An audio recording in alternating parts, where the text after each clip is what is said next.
నీకు తొండల పిచ్చున్నది బాగా. నా డౌట్ అయితే వీళ్ళ నాయన కూడా చిన్నప్పుడు వీళ్ళ తమ్మునికి ఏమో కొండలరెడ్డి అని పెట్టిండు, వీని పేరు తొండలరెడ్డి అని పెట్టిండు. అందుకే మీరు చూడుర్రి మాట్లాడితే అరే నువ్వు గవర్నమెంట్లో ప్రభుత్వాధినేతవు ముఖ్యమంత్రివి పనిచేయరా అయ్యా అంటే నీ లాగుల తొండలిడుస్తా. నువ్వు గట్టిగా అడిగినావు ఏమైనా నెలకు 2,500 ఏడవా నీ మహిళలకు ఇస్తా అంటివి కదా, ఆడోళ్ళకి ఇస్తా అంటివి కదా అంటే నీ గుడ్లు వీకి గోటిలాడతా. రైతులకు రుణమాఫీ చేయకపోతే ఏమయ్యా అంటే నీ మెడల పేగులు వేసుకుంటా. ఇక ఈ సిపాయి ఇప్పుడు హార్వర్డ్ పోతున్నాడు, హార్వర్డ్ పోయి ఆడేం చేస్తాడు వాళ్ళకు కూడా నేర్పించేస్తాడు ఏం పాడు ఇవన్నీ. అమెరికా వాళ్ళని కూడా బ్రష్ పట్టించి వాళ్ళకు కూడా అడ్డమైన భాష నేర్పించి లేకపోతే ఇంగ్లీష్లో మాట్లాడతాడేమో. In your trousers big lizards అంటాడేమో.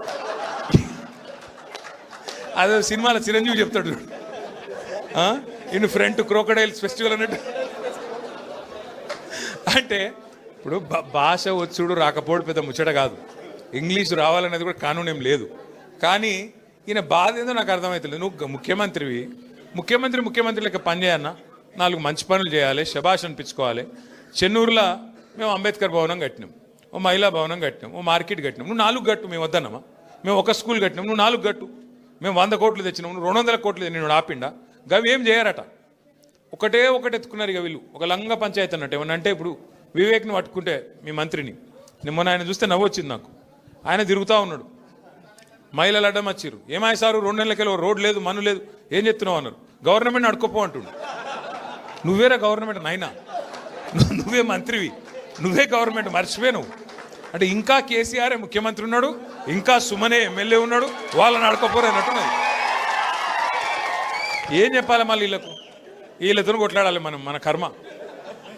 బాధ ఏంటంటే మీరు చూడరు, ముఖ్యమంత్రి గారు కూడా నిన్న మాట్లాడుతుండే ఎక్కడో మాట్లాడుకుంటా, ఇదివరకు మంత్రులు ఉన్న వాళ్ళు పొంకనాలు కొట్టిండ్రు, వేదిక మీద ఉన్నారు అంటుండు. అంటే ఒక విచిత్రమైన పరిస్థితి రాష్ట్రంలో ఉన్నది. అందుకే వాళ్ళకు అబద్ధాలు కూడా చక్కగా చెప్పస్తలేదు. ముఖ్యమంత్రి గారు ఆయనకు పరిపాలన చేతనైతలేదు, పాపం నడుపస్తలేదు. ఆయన బాధ వర్ణనాతీతంగా ఉంది. ఆయన ఎవడు గుర్తుపడతలేడు ముఖ్యమంత్రిగా. ఇంకా పెద్ద బాధ ఏమిటిదంటే పేర్లు మర్చిపోతారు. మర్చిపోతే ఆయన కోపం వస్తుంది, జైల్లో పెడతాడు. పేర్లు మర్చిపోతే జైల్లో పెడతాడు. ఇట్లా నడుస్తున్నది. అందుకే ఇప్పుడు ఏంది కొత్తగా ఒకటే పల్లవిగా అందరు కాంగ్రెస్లో ఒకటే పల్లవి ఎత్తుకున్నారు. ఏమిటిది? కేసీఆర్ అప్లపాలు చేసిపోయిండు, అందుకే మేము ఇవ్వలేకపోతున్నాం. కేసీఆర్ అప్లపాలు చేసి అదన్నా చక్కగా చెప్పాను నా అబద్ధం. ఒకడు 6 లక్షల కోట్లు అంటాడు, ఇంకొకటి 7 లక్షల కోట్లు అంటాడు, ఇంకొకరు 8 లక్షల కోట్లు అంటారు. అరే అబద్ధం చెప్తారని అతికినట్టు ఉండాలి. కేంద్రంలో మొన్న పార్లమెంటులో కేంద్ర ప్రభుత్వాన్ని ఒక ఎంపీ గారు అడిగిండు, అసలు కేసీఆర్ ప్రభుత్వం చేసిన అప్పెంత మీరు చెప్పండి అంటే కేంద్రం ఏం చేసింది? రిజర్వ్ బ్యాంక్ని అడిగింది, కాగ్ని అడిగి పార్లమెంట్లో సమాధానం చెప్పింది. ఏమని చెప్పింది సమాధానం?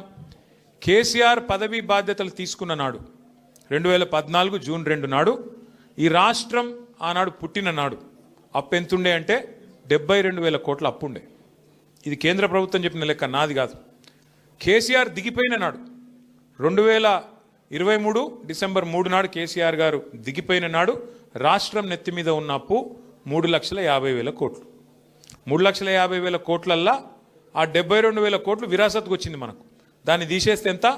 2,80,000 కోట్లు. కేసీఆర్ 10 ఏళ్లలో చేసిన అప్పు 2,80,000 కోట్లు చేసిండు. మరి ఏం చేసిండు కేసీఆర్ అప్పు చేసి? ఏం చేసిండు అంటే రైతులకు కాంగ్రెస్ వాళ్ళు 60 ఏళ్ళు కరెంట్ ఇయ్యక సావగొడితే 6 నెలల్లోనే 24 గంటల కరెంట్ ఇచ్చిండు కేసీఆర్. ఫ్రీ కరెంట్ ఇచ్చిండు. ఆ ఒక్క ఫ్రీ కరెంట్కే 10 ఏళ్లలో మనం ఖర్చు పెట్టిన మొత్తం 50,000 కోట్లు.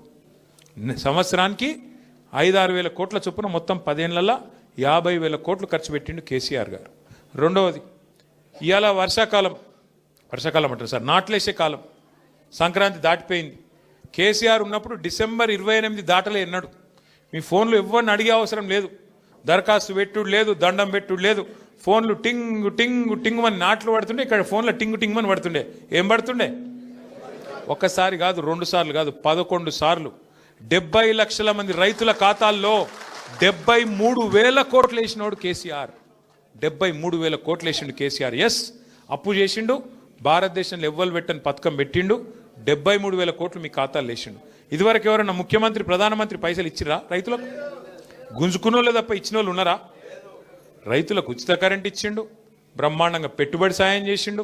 ఒక రైతు చచ్చిపోతే 5 లక్షల రూపాయలు సంవత్సరానికి 1500 కోట్ల ప్రీమియం కట్టిండు కేసీఆర్.